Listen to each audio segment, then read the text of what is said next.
Ukraine has faced a retaliatory Russian attack involving a missile the likes of which have not been seen before. Hours later, Moscow, Kyiv and Washington have all spoken on it. But specific details as to the nature of the missile and the power it packs are still emerging. Russia claims it fired a new generation intermediate-range missile on Ukraine. Putin has called the missile an Orshink, asserting that the U.S. air defense systems will not be able to intercept it.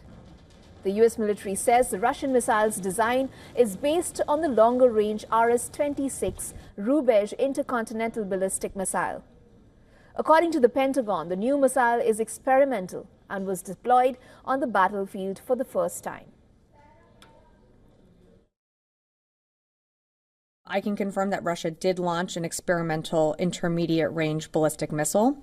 This IRBM was based on Russia's RS-26 Rubezh intercontinental ballistic missile model. Pentagon spokesperson Sabrina Singh also said that the new missile could be refitted to carry different types of conventional or nuclear warheads. She also claimed that the White House was pre-notified of Russia's launch of the new ballistic missile, and it had briefed Ukraine and allies in recent days to help them prepare for it. But no details were shared on the measures Kyiv and Washington had taken to prepare for the potential attack. So we did brief Ukraine and our partners and allies of the possibility that this could be used. Kind of to Konstantin's point, this gets to an intelligence assessment that I'm just not going to do from the podium. Now, Putin is warning the West. The Russian president insists that the conflict has taken on a global character.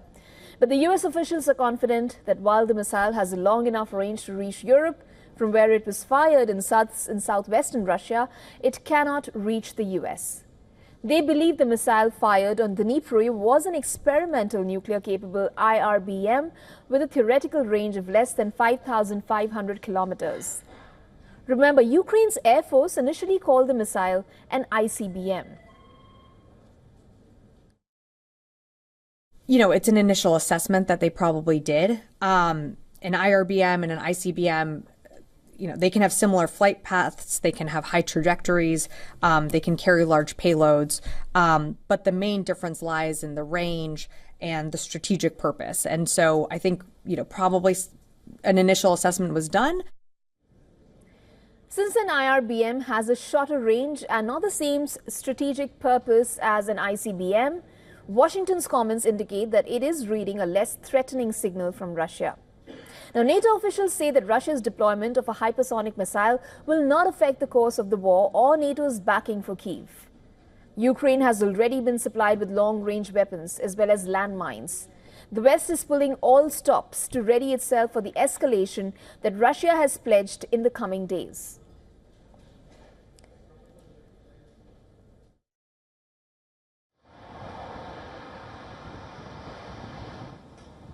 For all the latest news, download the WION app and subscribe to our YouTube channel.